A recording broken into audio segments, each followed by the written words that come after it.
Hello दोस्तों, मैं प्रियंका स्वागत करती हूँ आपका अपने परिवार टीचर सक्सेस चैनल में। आई होप आप सभी लोग बहुत बढ़िया होंगे, पॉजिटिविटी से भरी हुई होंगे और जितना भी आपका स्टडी का टाइम टेबल है डेली फॉलो कर रहे होंगे, डेली कुछ नया सीख रहे होंगे। तो जैसा कि आप लोगों ने थंबनेल में देखा कि आज हम लोग बात करने वाले हैं सीटेट के ईवीएस सब्जेक्ट की यानी कि पर्यावरण अध्ययन के बारे में। और जो प्रश्न होने वाले हैं वो टॉप 30 प्रश्न होने वाले हैं। और जो टॉप 30 प्रश्न हैं वो प्रीवियस ईयर और प्रैक्टिस सेट दोनों से मिला जुला के प्रश्न लिए गए हैं। और इन टॉप 30 प्रश्नों में से आपका स्कोर कितना रहता है कमेंट बॉक्स में ज़रूर नोट डाउन करें। और चैनल पर पहली बार हैं, पहली बार हमारे वीडियो से अवगत हो रहे हैं तो चैनल को सब्सक्राइब करें और बेल आइकन को भी प्रेस कर दें ताकि आने वाली अगली वीडियो आप तक पहले पहुँचे। ज़्यादा टाइम वेस्ट नहीं करते, शुरू करते हैं। क्या है प्रश्न? तो प्रश्न पहले की बात कर ली जाए तो तरुण भारत संघ की एक ऐसी संस्था है, यानी कि संस्था का नाम है तरुण भारत संघ, जो जल के संरक्षण के लिए कार्य, जल को किस तरह से बचाया जाए उसके लिए कार्य करती है। इस संस्था के प्रधान निम्न में से कौन है? मेधा पाटकर, सुंदरलाल बहुगुणा, राजेंद्र सिंह जोशी, पीसी जोशी। तो देखिए, जो दूसरा ऑप्शन है सुंदरलाल बहुगुणा, ये बहुत ही ज़्यादा पूछा जाने वाला जो है प्रश्न है। ये समझ लीजिए सदाबहार प्रश्न है और इनके बारे में आप डेफिनेटली जानते होंगे। अगर आप जानते हैं तो ये बताएं कि किस आंदोलन में ये इनको सहायक के रूप में जाना जाता है, तो कमेंट बॉक्स में ज़रूर नोट डाउन करिएगा। फिलहाल बात कर लेते हैं पहले क्वेश्चन के सही आंसर की। तो सही आंसर की बात करें तो आपका पीसी जोशी जो है सही हो जाएगा। तरुण भारत संघ की संस्था के जो संस्थापक हैं यानी कि प्रधान है जो, वो पीसी जोशी हैं। आगे देखते हैं दूसरा क्वेश्चन, भूमिगत जल के स्तर की क्षीणता का मुख्य कारण क्या है? यानी कि जो भूमिगत जल है यानी पृथ्वी पर जो जल पाए जाते हैं, जो रुकते हैं जैसे तालाब में, खेतों में, तो उनका कम होने का क्या मुख्य कारण है? वर्षा का कम होना, वृक्षों का आवरण कम होना, सिंचाई हेतु ट्यूबवेल तथा हाथ के पंपों का उपयोग होना, नदियों का रुख बदल रहा है तथा बांध बनाए जा रहे हैं। देखिए, दूसरे क्वेश्चन के ऑप्शन की बात कर ली जाए तो जो तीसरा और चौथा ये बिल्कुल भी मेल नहीं खा रहा है प्रश्नों से। तो दूसरे क्वेश्चन के सही ऑप्शन की बात कर ली जाए तो वृक्षों का अनावरण कम हो रहा है, दूसरा ऑप्शन बिल्कुल सही हो जाएगा। आपने गेस कर लिया होगा क्योंकि बहुत ही आसान प्रश्न था, अंडरस्टैंडिंग बेस्ड था। कई स्थानों पर अम्ल वर्षा जलीय विविधता को प्रभावित कर रहे हैं। अम्ल वर्षा निम्न में से किन प्रमुख रसायनों के कारण होती है? तो अम्ल वर्षा आप जानते हैं बहुत ज़्यादा इसे प्रश्न पूछा जाता है अम्लीय वर्षा के कारण। और इसके कारण जो है, जो हमारी धरोहर है विरासत में मिली हुई यानी कि ताजमहल, उसका जो कलर है, जो रंग है, वो पीला होता जा रहा है। वो बिल्कुल ही वाइट था, तो अम्लीय वर्षा के कारण पीला होता जा रहा है। तो किस रसायन की वजह से? ऑप्शंस देखते हैं पहले, हाइड्रोक्लोरिक अम्ल तथा सल्फ्यूरिक अम्ल, नाइट्रिक अम्ल तथा सल्फ्यूरिक अम्ल, एसिटिक तथा सल्फ्यूरिक अम्ल, हाइड्रोक्लोरिक अम्ल और तथा नाइट्रिक अम्ल। तीन के सही यानी कि तीसरे के सही आंसर की बात कर ली जाए तो आपको पता है नाइट्रिक अम्ल और सल्फ्यूरिक अम्ल जो है सही ऑप्शन हो जाएगा। आगे देखते हैं, धरती पर अलवण जल की उपलब्धता बहुत कम है। अलवण जल वो होते हैं जो पीने योग्य होते हैं। जो लवणीय जल होते हैं वो पीने यानी कि खारा जल जो होता है वो पीने योग्य नहीं होता। तो अलवण जल की जो उपलब्धता है बहुत कम है। कुल उपलब्ध अलवण जल की निम्न में से किस में सर्वाधिक प्रतिशत अलवण जल की मात्रा है? यानी कि नदियों में अलवणीय जल यानी कि पीने योग्य पानी होता है, झरने में, ग्लेशियर में या जल प्रताप में। सही आंसर की बात कर ली जाए चौथे के, तो जो सही आंसर है वो जो आपका सही हो जाएगा नदियाँ। ठीक है, नदियाँ होना चाहिए, ग्लेशियर होना चाहिए। इसमें थोड़ा सा कन्फ्यूजन है इस क्वेश्चन में, तो जो कन्फ्यूजन क्रिएट हो रहा है आप सेल्फ स्टडी से उसको प्रॉपर फिट करें, क्योंकि मुझे लगता है कि सेल्फ स्टडी से जितना आप अच्छा सीख सकते हैं उतना कहीं से नहीं। तो इन क्वेश्चन में थोड़ा सा मुझे कन्फ्यूजन है। फिलहाल प्रैक्टिस सेट की बात कर ली जाए तो इसमें पहला ऑप्शन दिया था, मुझे ग्लेशियर लग रहा है। आपको इस क्वेश्चन का कौन सा ऑप्शन लग रहा है सही, कमेंट बॉक्स में ज़रूर नोट डाउन करें। आगे चलिए देखते हैं निम्न में से जल के विषय में कौन सा सही नहीं है। ठीक है, सही नहीं है की बात हो रही है। एक सार्वभौमिक विलायक है, इसमें विभिन्न पदार्थों को घोलने, ठीक है, घोलने की क्षमता है। जल का घनत्व 100 डिग्री से ऊपर सर्वाधिक होता है। पदार्थ की 3 अवस्था में जल विद्यमान है। देखिए, चौथा ऑप्शन तो सही है बिल्कुल, लेकिन पांचवे के सही ऑप्शन की बात कर ली जाए कि जल के विषय में सबसे सही नहीं है पूछा जा रहा है, नेगेटिव ऑप्शन है, नेगेटिव क्वेश्चन है, नेगेटिव ऑप्शन सही होगा। पांचवे का जो सही आंसर है वो तीसरा हो जाएगा, जल का घनत्व 100 डिग्री से ऊपर सर्वाधिक होता है। तो 100 डिग्री नहीं होता है, से ऊपर नहीं होता है। रीता अपनी नौकरी वाले माता पिता, छोटे भाई, दादा दादी, चाचा एवं उनके परिवार के साथ रहती है। इस प्रकार की परिवार व्यवस्था को क्या कहते हैं? यानी कि पूरा बड़ा परिवार है जिसमें उनके माता पिता के साथ दादी दादा भी रहते हैं, तो आपको पता है। ये मातृवंश परिवार जिसमें रीता की माता मुखिया हैं। पितृवंश परिवार जिसमें रीता की के पिता मुखिया हैं। एकल परिवार जिसमें उनके माता पिता दोनों काम करते हैं। संयुक्त परिवार जिसमें परिवार के सभी सदस्य एक साथ रहते हैं। तो आपको पता है एकल परिवार उन्हें कहेंगे जब सिर्फ माता पिता हों और उनके बच्चे हों, एक दो। ठीक है, तो वो छोटा परिवार हो जाता है, एकल परिवार। छठवें के सही आंसर की बात कर ली जाए तो जो सही आंसर है वो है संयुक्त परिवार जिसमें परिवार के सभी सदस्य एक साथ रहते हैं। आगे देखते हैं।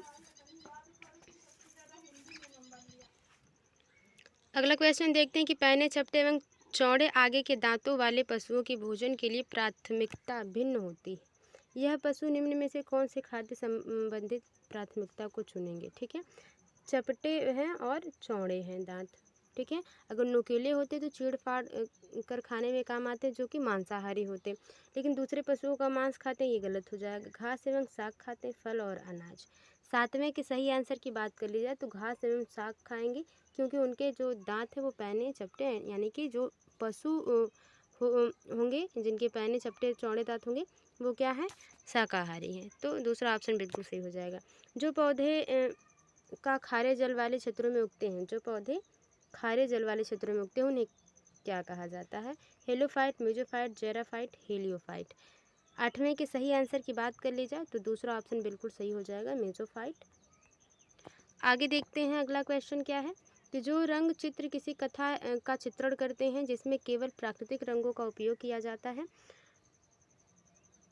उन चित्रकला को चित्रकाठी कहते हैं। चित्रकला संबंधित है, यानी कि चित्रकाठी कला कहाँ से संबंधित है? महाराष्ट्र से, राजस्थान से, आंध्र प्रदेश और कश्मीर से। सही आंसर की बात कर ली जाए नौवें की, तो जो नौवें का सही आंसर है वो महाराष्ट्र है। आगे देखते हैं अगला क्वेश्चन। और आंध्र प्रदेश में कौन सी जो है चित्रकला प्रसिद्ध है? जैसे मधुबनी बिहार में प्रसिद्ध है। तो उसी तरह से बहुत ज़्यादा इसे प्रश्न सीरीज में पूछा गया है, तो ये सारी चीज़ें बहुत तैयार रखें। उन आदिवासी वर्गों की पहचान कीजिए जो हिमाचल प्रदेश भारत के मूल निवासी हैं। भारत के मूल निवासी हैं, वो भी हिमाचल प्रदेश के। संथाली जनजाति, गद्दी, गौड़ जनजाति, सहाविया जनजाति। 10वें के सही आंसर की बात कर ली जाए तो दूसरा ऑप्शन बिल्कुल सही हो जाएगा। निम्न में से कौन सा मिजोरम का सबसे प्राचीन नृत्य रूप है? सतरिया, रऊफ, चिराव, गरबा। तो 11 के सही आंसर की बात कर ली जाए तो जो मिज़ोरम की बात कर ली जाए, मिज़ोरम का जो सही आंसर हो जाएगा 11 के सही आंसर की बात कर ली जाए तो जो सही आंसर हो जाएगा वो तीसरा हो जाएगा, चिराव नृत्य। आगे देखते हैं अगला क्वेश्चन क्या है। भारत का सबसे बड़ा रेल मार्ग कौन सा है? कश्मीर से बेंगलुरु, डिब्रूगढ़ से कन्याकुमारी, मिजोरम से गुजरात, महाराष्ट्र से मणिपुर। की कोई भी ये जो है आंसर क्वेश्चन का आंसर लगा लेगा, जो डिब्रूगढ़ से कन्याकुमारी सही हो जाएगा। 12 का जो सही आंसर हो जाएगा वो दूसरा हो जाएगा। आगे देखते हैं अगला क्वेश्चन क्या है। अगला क्वेश्चन है कि निम्न पौधे में से कौन सा पौधा कीटों को जाल में फंसाता है और खा जाता है? तो ऑप्शन देखते हैं, कसकुटा पौधा, सूरजमुखी का पौधा, कैक्टस पौधे, घटपर्दी पौधा। तो देखिए सही ऑप्शन जो होगा 13 का वो हो जाएगा घटपर्दी पौधा। चौथा ऑप्शन बिल्कुल सही हो जाएगा।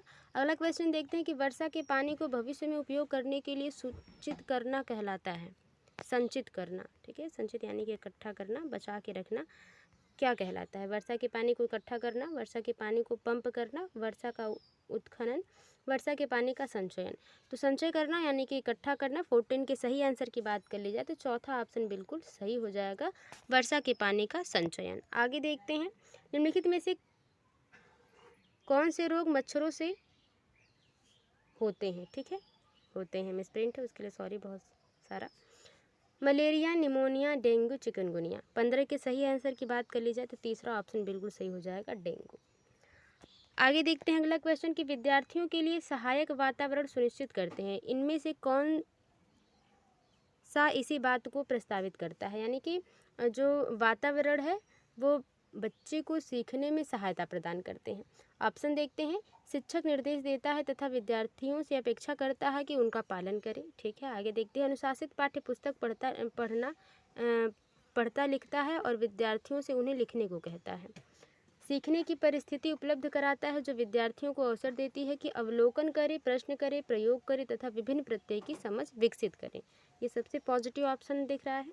कक्षा के गतिविधियों को नियंत्रित करना तथा उनमें विद्यार्थियों की भागीदारी कम से कम होती है। विद्यार्थियों की भागीदारी कम से कम नहीं करना है, विद्यार्थी एक दूसरे से अच्छे से एक्टिवली जो है कंप्रिहेंशन करें, चीज़ों को डिस्कशन करें तो वो बेहतर होगा। कम से कम उन भागीदारी रहेगी तो बढ़िया नहीं होगा। 16 के सही आंसर की बात कर ली जाए, जो तीसरा ऑप्शन है वो बिल्कुल सही हो जाएगा, जो सबसे पॉजिटिव ऑप्शन है। आगे देखते हैं कक्षा 5 के अध्याय दीवार के उस पार में एक शिक्षक आरिफ अपने छात्रों से जो खेल व खेलते हैं उसके अनुभव साझा करने को कहता है। निम्न में से कौन सा उसके प्रयास को सबसे ज़्यादा स्पष्ट करेगा? यानी कि दीवार के उस पार एक खेल का नाम है और इसमें क्या है, आरिफ जो शिक्षक हैं उनमें बच्चों को अनुभव साझा कर रहे हैं कि पहले जो भी वो खेल खेलते थे उससे इसमें क्या डिफरेंस है, या जो भी प्रश्न वो पूछ रहे हैं तो वो क्या स्पष्ट करना चाहते हैं, किस चीज़ को का उनका प्रयास है कि बच्चे उसमें अच्छे से सीख पाएँ। खेल से संबंधित नियम की समझ का विकास, खेलों से संबंधित मूल्यों का विकास, कुछ मुद्दों की समझ का विकास जैसे कि लड़के और लड़कियों के लिए एक ऐसे खेल, सभी के लिए समान अवसर तथा टीम भावना, व्यक्तिगत अनुभव को साझा करने की क्षमता का विकास। देखिए 17 के सही आंसर की बात कर ली जाए तो सबसे बढ़िया ऑप्शन तीसरा ही होगा। क्यों? क्योंकि वो चाहते हैं, शिक्षक चाहते हैं ये कि उनसे ये पता किया जाए कि जो ये खेल है क्या उसमें लड़के और लड़कियां दोनों भागीदारी कर सकते हैं। तो बच्चे अगर हाँ या ना में जवाब देते हैं तो पता चलेगा कि बच्चा किस प्रकार से मौलिकता किस प्रकार से बच्चे में है, वो किस प्रकार से तर्क करता है, सोचता है समाज के बारे में। तो तीसरा ऑप्शन बिल्कुल सही हो जाएगा। निम्नलिखित में से कौन सी विधि प्राथमिक कक्षाओं में ईवीएस की समझ के लिए सबसे उपयुक्त है? ऑप्शन देखते हैं। व्याख्यान विधि, चाक एवं टॉक विधि, जांच आधारित शिक्षण, जग एवं मग पद्धति। 18 के सही आंसर की बात कर ली जाए, जांच आधारित शिक्षण यानी कि बच्चा क्या है, खुद से चीज़ों को प्रैक्टिकली करके सीखे, वो ऑप्शन सही हो जाएगा। व्याख्यान विधि बढ़िया विधि है लेकिन जो बच्चे प्राथमिक कक्षा के लिए नहीं है। ईवीएस के शिक्षण में क्षेत्रीय भ्रमण महत्वपूर्ण है, निम्न प्रकार के लिए सही है। यानी कि जब भी आप जानते हैं शिक्षण ईवीएस में शिक्षण की बात की जाए तो सबसे ज़्यादा जब भी ऑप्शन आता है भ्रमण के द्वारा सीखना तो वो सबसे बेहतर पॉजिटिव ऑप्शन होता है। तो वही बात हो रही है, क्यों ये सही है। योजना तथा प्रतिपुष्टि क्रियाकलाप के साथ स्कूल के नज़दीक किसी स्थान पर जाना, किसी दूर दराज उचित स्थान पर जाना, किसी नज़दीक स्थान पर जाना, अपनी पसंद की किसी जगह पर जाना। 19 के सही आंसर की बात कर ली जाए, क्या करेंगे हम, कहीं भी चाहे दूर जाएं चाहे नज़दीक जाएं तो स्कूल के नज़दीक में जाएंगे ताकि बच्चा उसको अपने वातावरण से उसको ढाल पाए और उसके लिए योजना बनाई जाए और उसके किस प्रकार से उस पर काम करना है, किस प्रकार से क्रियाकलाप करना है, अवलोकन करना है, बच्चों से प्रश्न पूछना है कि ये कितना बेहतर है या कितना नहीं बेहतर है। तो ये पहला ऑप्शन बिल्कुल सही हो जाएगा। अगला देखते हैं, अगला क्वेश्चन कि एक ईवीएस की कक्षा में, ठीक है, ईवीएस की कक्षा को एक खुशगवार कक्षा होना चाहिए। इस संदर्भ में निम्न में से कौन सा कथन सही होगा? शिक्षक कक्षा में खुश रहते हैं और विद्यार्थी उनके निर्देशों का पालन करते हैं। अनुशासन का संचालन करना जिससे भी लिखित कार्य पर केंद्रित रहे। लिखित कार्य पर ही केंद्रित क्यों रहे? अवलोकन, अन्वेषण, प्रश्न पूछना एवं क्रियाकलाप करना। तो आप जानते हैं जहाँ पे बच्चा खुद करके सीखेगा, यानी अवलोकन करेगा, पहले अन्वेषण करेगा, प्रश्न पूछेगा और खुद करके क्रियाकलाप करना, तो वो एक बेहतर ऑप्शन हो जाएगा। तो तीसरा ऑप्शन बिना कहे सुने बहुत बढ़िया ऑप्शन है। तो आगे देखते हैं अगला क्वेश्चन क्या है। 20 प्रश्न हो चुके हैं। आगे देखते हैं कि बच्चों में विश्लेषणात्मक विचार विकसित करने के लिए वंश वृक्ष एक उपयोगी उपकरण है। वंश वृक्ष यानी कि वृक्ष बना दिया जाता है, फिर उसमें ऐसे गोले बना दिए जाते हैं, फिर बच्चे से कहते हैं कि उसमें अपने पूरे घर वालों की जो है फोटो लगाइए। ऑप्शन देखते हैं। आप लोगों ने क्वेश्चन समझ लिया। यह संयुक्त परिवार एवं उनके संबंधों के बारे में है। यह केवल ऑप्शन जहाँ पे आ जाए वो गलत है। केवल दादा दादी, ये भी ऑप्शन गलत है। यह अनेक पीढ़ियों से परिवार के सदस्यों के आपसी संबंधों के बारे में है। 21 के सही आंसर की बात कर ली जाए, सबसे बढ़िया ऑप्शन हो जाएगा पहला, यह संयुक्त परिवार उनके संबंधों के बारे में है। वंश वृक्ष जो लगाया जाता है बच्चों के द्वारा जो बनाया जाता है, बुक में भी दिया जाता है कई बार। ईवीएस में आकलन का संकेतक है चर्चा करना, स्मरण करना, कथन देना, सूची बनाना। 22 के सही आंसर की बात कर ली जाए तो सबसे आसान प्रश्न ये रहा, स्मरण करना। कक्षा 3 के विषय मानचित्रण के अंतर्गत कौन सा क्रियाकलाप छात्रों के लिए सबसे उपयुक्त होगा? उनसे अपने घर का रेखा चित्र बनाने को कहना, उनसे उनके घर से स्कूल का रास्ता अंकित करने को कहना, उनसे अपनी कक्षा का चित्र बनाने को कहना, उनसे उनके आसपास का रेखा चित्र बनाने की कहना। देखिए 23 के सही आंसर की बात कर ली जाए तो सबसे परफेक्ट जो आंसर होगा कि वो जो चीज़ डेली कर रहे हैं वो ऑलरेडी उनको याद होंगी। जैसे कि उनसे उनके घर से स्कूल का रास्ता अंकित करने की, कहाँ से कहाँ तक आप किस प्रकार से आते हैं वो रफली बच्चा अपने हिसाब से चीज़ों को ड्रा करेगा, तो वो एक बेहतर ऑप्शन हो जाएगा। दूसरा ऑप्शन बिल्कुल सही हो जाएगा 23 के लिए। आगे देखते हैं कि एक शिक्षक को कक्षा 1 के यानी कि कक्षा 1 के विद्यार्थियों को पशु का उप थीम पढ़ाना है। निम्न में से कौन सी युक्ति इस विषय को विद्यार्थी तक संपादित करने के लिए सबसे उपयुक्त है? आप प्रश्न समझ रहे हैं, बहुत ज़्यादा टफ प्रश्न नहीं है। ऑप्शन देखते हैं। विद्यार्थियों से कहें कि यह जानकारी की सूची बनाएं, मतलब इस जानवरों की सूची बनाएं। विद्यार्थियों को जानवरों के नाम बताएं। विद्यार्थियों को चिड़ियाघर के भ्रमण पर ले जाकर प्रत्यक्ष अनुभव कराना। तो देखिए जब भी ईवीएस की बात हो वहाँ पे भ्रमण विधि की बात हो और क्वेश्चन जो है वो पॉजिटिव हो, तो भ्रमण विधि से बेहतर ऑप्शन हो नहीं सकता। हाँ ये बात है कि जब भी क्वेश्चन आप पढ़ें तो उसको थोड़ा सा जो है अच्छे से पढ़ें ताकि समझ में आए कि क्या इसमें भ्रमण विधि सच में इंपॉर्टेंट है। तो ये जो ऑप्शन है इसमें भ्रमण विधि इंपॉर्टेंट है, तीसरा ऑप्शन बिल्कुल सही हो जाएगा। डॉक्टर ब्यूमॉन्ट के प्रयोग विद्यार्थियों को वैज्ञानिकों की भूमिका समझने में सहायता करते हैं। नीचे लिखी वैज्ञानिक विधि को उपयुक्त क्रम में व्यवस्थित कीजिए। परिणामों को अंकित करना और निष्कर्ष निकालना। तो पहले निष्कर्ष नहीं निकाला जाएगा, ठीक है, जो है उपयुक्त क्रम में लगाना है। परिकल्पना प्रस्तावित करना, प्रश्न पूछना। जब कुछ रहेगा बच्चों के पास तभी ना उससे प्रश्न पूछेंगे, तो पहले प्रश्न पूछ नहीं सकते। अनुमान का परीक्षण करना, अनुमान लगाना या प्रेक्षण करना। देखिए इसकी सही ऑप्शन की जो बात कर ली जाए तो पहले क्या करना है, पहले बच्चा क्या करेगा, प्रेक्षण करेगा। यानी कोई चीज़ रहेगी तभी तो उसके बारे में निरीक्षण प्रेक्षण करेगा कि ये क्या है, उसके बारे में जानकारी इकट्ठा करेगा, ठीक है। तो ये पहला हो जाता है। उसके बाद क्या हो जाएगा कि प्रश्न पूछना। जब वो चीज़ सामने रहेगी तो उसके बारे में बच्चा प्रश्न पूछेगा, ये दूसरा हो जाएगा, ठीक है। अब उसके बाद क्या रहेगा कि अनुमान लगाएगा बच्चा कि क्या ये सही हो सकता है, इसके बारे में इस प्रकार से कैसे सही हो सकता है, ठीक है। तो ये तीसरा हो जाएगा। अब हो गया कि अनुमान का परीक्षण लगाना। अब बच्चा कहेगा कि जो मैंने अनुमान लगाया है क्या वो बेहतर है, सही है या नहीं। उसके बाद क्या हो जाएगा, फिर से देख लेते हैं क्या परिकल्पना प्रस्तावित करना छूट गया। अच्छा पहला तो आपका हो जाएगा ये कि पहला हो जाएगा प्रेक्षण करना, ठीक। इसमें कोई दो राय नहीं कि कुछ रहेगा तभी तो बच्चा जो है चीज़ों को अनुमान लगाएगा, प्रश्न पूछेगा। उसके बाद जो सही हो जाएगा वो प्रश्न पूछना, ठीक है। ये दूसरे पे आ गया। परिकल्पना करना, उसके बारे में ये तीसरे स्थान पे आएगा। परिकल्पना करना कि उसके बारे में सोचेगा, तर्क करेगा कि क्या ये चीज़ कैसी है, किस प्रकार से हो सकती है, ठीक है। उसके बाद की बात कर ली जाए तो जो सही आंसर हो जाएगा वो हो जाएगा चौथा वाला कि अनुमान लगाना। बच्चा क्या करेगा, अनुमान लगाएगा। उसके बाद जो अनुमान बच्चे ने लगाया क्या वो सही है या गलत, उसके बारे में सोचेगा। तो ये जो हो जाएगा चौथा हो जाएगा।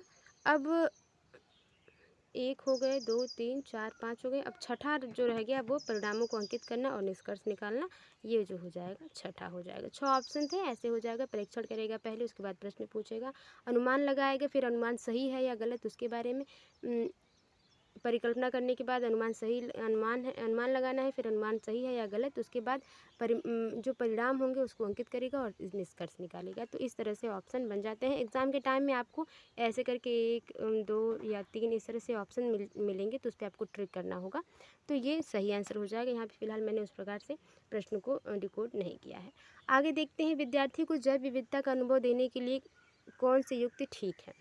पक्षियों की प्रजाति संबंधित पुस्तक एवं लेख पढ़ने के लिए देना।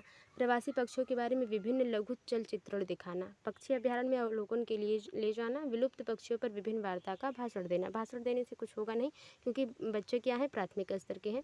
तो 26 के सही आंसर की बात कर ली जाए, तीसरा ऑप्शन बिल्कुल सही हो जाएगा। पक्षी अभ्यारण्य में लेके जाके बच्चों को अवलोकन करें, बच्चे खुद से देखेंगे, करके सीखेंगे। तो इसमें एक प्रकार से ये भी भ्रमण विधि है जो कि इनडायरेक्टली बोली जा रही है, तो ऑप्शन तीसरा सही हो जाएगा। आदित्य एक होनहार विद्यार्थी है, उसे लगता है कि उसकी कक्षा के शिक्षक उसकी जिज्ञासा की पूर्ति के लिए कार्य करें। उसके शिक्षक को किस प्रकार हस्तक्षेप करने की आवश्यकता है। उसे अतिरिक्त समय देना, उसे अधिक स्नेह देना। स्नेह क्यों देंगे, सारे बच्चे स्नेह के बराबर हकदार है। उसे कक्षा के नेतृत्व के लिए अतिरिक्त दायित्व देना, यानी कि मॉनिटर बना देना, ये बात सही नहीं है। उसके लिए कुछ विशिष्ट शिक्षण सामग्री का प्रयोग करना। तो 27 का जो सबसे पॉजिटिव ऑप्शन हो जाएगा वो चौथा हो जाएगा कि बच्चा जो है होनहार है, यानी कि प्रतिभाशाली बालक है, वो चाहता है, क्रिएटिविटी है बच्चे में, वो चाहता है कि वो और अच्छा सीखे। तो एज ए टीचर आपका ये कर्तव्य है कि आप उसके लिए विशेष सामग्री और कुछ एक्स्ट्रा बच्चे को बताएं। चौथा ऑप्शन बिल्कुल सही हो जाएगा। इनमें से क्या पर्यावरण अध्ययन का भाग है? विज्ञान, सामाजिक विज्ञान और पर्यावरण शिक्षा से संबंधित मुद्दे तथा और सरोकार। पर्यावरण शिक्षा की अवधारणा, सामाजिक विज्ञान के मुद्दे और सरोकार, सामाजिक और असमानता से संबंधित मुद्दे और सरोकार। 28 के सही आंसर की बात कर ली जाए तो पहला ऑप्शन बिल्कुल सही है। पर्यावरण अध्ययन का भाग है विज्ञान, सामाजिक विज्ञान और पर्यावरण शिक्षा। आगे देखते हैं। धीमी गति से लिखने वाले विद्यार्थी के लिए पर्यावरण अध्ययन में सीखने सिखाने के लिए नाटक एक उत्तम विधा मानी है। कौन सा कारण नाटक चुनने के लिए सबसे उचित है? पारंपरिक नाटक की विधाएं बालक के लिए विषय वस्तु से उन्हें जोड़ने में सरल है। पारंपरिक क्रिया के नाटक उनकी स्मृति से अधिक समय तक रहते हैं। धीमी गति से सीखने वाले विद्यार्थी अभिनय पसंद करते हैं। ये ज़रूरी नहीं है कि जो बच्चे धीमी गति से सीखते हैं उन्हें नाटक करना पसंद हो। ठीक है, 29 के सही आंसर की बात कर ली जाए। पहले देखते हैं कि कौन सा ऑप्शन सही हो जाएगा, क्योंकि आप ऑप्शन देख रहे हैं किस प्रकार से आपको चूज़ करना है।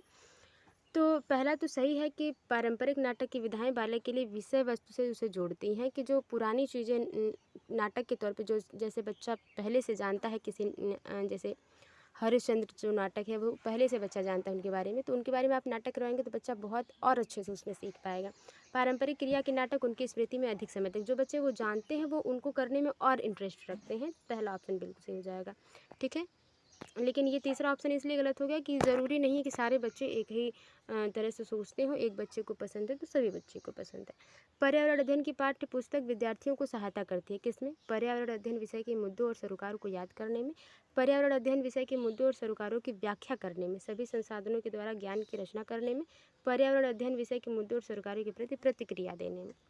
ठीक है, 30 के सही आंसर की बात कर ली जाए, तीसरा ऑप्शन बिल्कुल सही हो जाएगा। सभी संसाधनों के द्वारा ज्ञान की रचना करने में जो है पर्यावरण अध्ययन की पाठ्यपुस्तक सहायता करती है बच्चों के लिए। तो ये थे टॉप 30 प्रश्न। आई होप आपको समझ में आए होंगे। आपका स्कोर कितना रहा कमेंट बॉक्स में ज़रूर नोट डाउन करें और बताएं कि आपको वीडियो कितनी अच्छी लगी और कैसी लगी। वीडियो थोड़ी सी भी हेल्पफुल लगी तो वीडियो को लाइक करें, शेयर करें और कमेंट बॉक्स में बताएं कि कैसी लगी वीडियो और कितनी हेल्पफुल लगी, आपका स्कोर कितना रहा। मिलते हैं आपसे अगली वीडियो में, तब तक के लिए bye bye, take care, be positive, be motivated. धन्यवाद।